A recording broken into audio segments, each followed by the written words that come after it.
Šajā brīdī mēs ieklausīsimies šodienas lozungā no jaunās derības.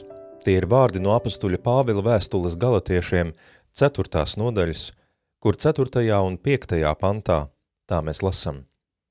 Kad pienāca laiku beigas, Dievs sūtīja savu dēlu, kas piedzima no sievietes, piedzima pakļauts bauslībai, lai izpirktu tos, kas pakļauti bauslībai, un lai mēs tiktu pieņemti par Dieva dēliem.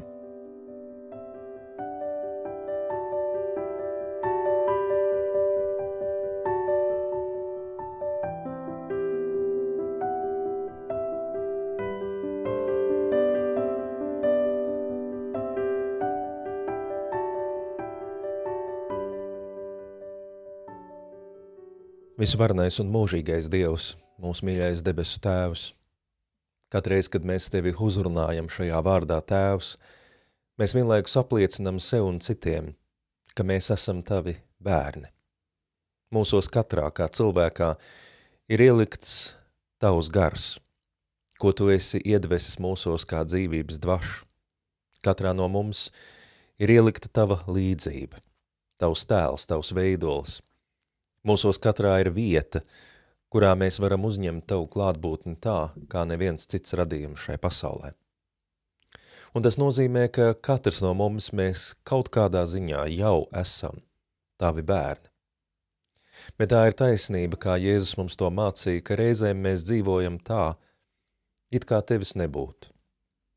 Un tad mēs kļūstam par Taviem dēliem, Tavām meitām, Taviem bērniem, kas vienlaikus esam pazuduši, aizgājuši savos ceļos, izlikušies, ka nekas cits mūs neinteresē, neko citu mēs nezinām, vai gluži otrādi, ka mēs esam gudrāki par visiem, un tāpēc mums Tava klātbūtne neliekas īsti vajadzīga vai vērtīga.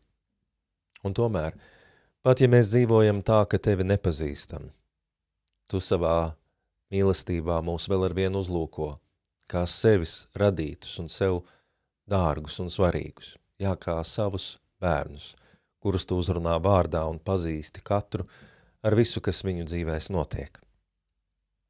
Un tāpēc, Kungs, Tu mūs aicini ne tikai būt Taviem bērniem, bet dzīvot tādu dzīvi, kurā tas parādās un piepildās.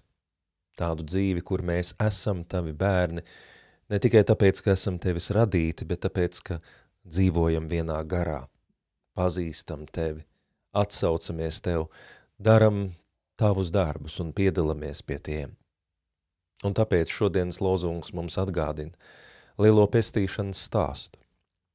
Kā Tu esi nācis šajā pasaulē caur Jēzu, kā Tu esi kļuvis par vienu no mums, lai tieši kļūdams līdzīgs mums, Viņš vienlaikus varētu mums atklāt un parādīt to atšķirīgo, kas esi Tu, un parādīt ceļu, kā arī mēs varam savā dzīvē mācīties, sekojot Kristum, kļūt vairāk par Tavas līdzības un Tava gara nesējiem. Mīļais Dievs, mēs apzināmies šai vakarā vēlreiz un vēlreiz, ka tas ir Tavs brīnums. Jā, mēs esam Tevis radīti, bet mēs nevarētu Tevi pazīt, mēs nevarētu atšķirt Tavu patiesību, Tavu īstenību no visa pārējā, ja mums nebūtu dots tik ļoti skaidrs spogulis, kurā skatīties, tik ļoti skaidrs ceļš, pa kuru iet, tik ļoti Tu nebūtu mums pietuvojies tik konkrētā veidā, kā tas notika Kristū. Un tagad, skatoties uz viņu, mēs redzam Tevi. Mācoties no viņa, mēs kļūstam Tev līdzīgi. Caur viņa garu mēs tiekam savienoti ar Tevi. Un tāpēc mēs lūdzam pēc šādas ticības un uzticēšanās un paļāvības gan mums pašiem, gan mūsu mīļajiem. Un ļauj mums vienmēr to atcerēties, ka mēs nemainamies caur baušļiem un smagām pārmetumu pilnām norādēm.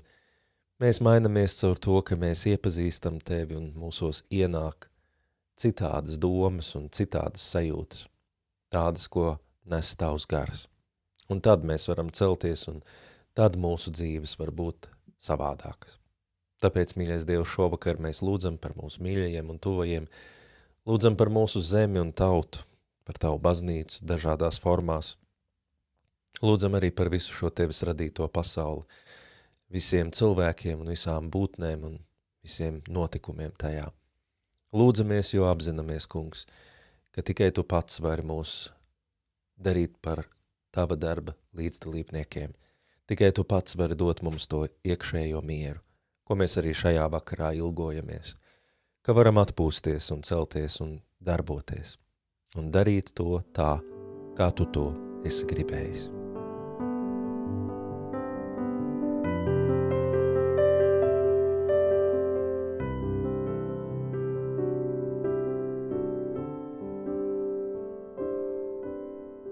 Bet pār visām lietām mēs tevi lūdzam ar tiem vārdiem, kurus tavs dēls mums ir mācījis un ļāvis lūgt. Mūsu Tēvs debesīs, svētīts, lai top tavs vārds, lai nāk tava valstība. Tavs prāts, lai notiek kā debesīs, tā arī virs zemes. Mūsu dienišķo maizi dod mums šodien, un piedod mums mūsu parādus, kā arī mēs piedodam saviem parādniekiem. Un neieved mūs kārdināšanā, bet atpestī mūs no ļauna, jo tev pieder valstība, spēks un gods mūžīgi mūžos. Āmen.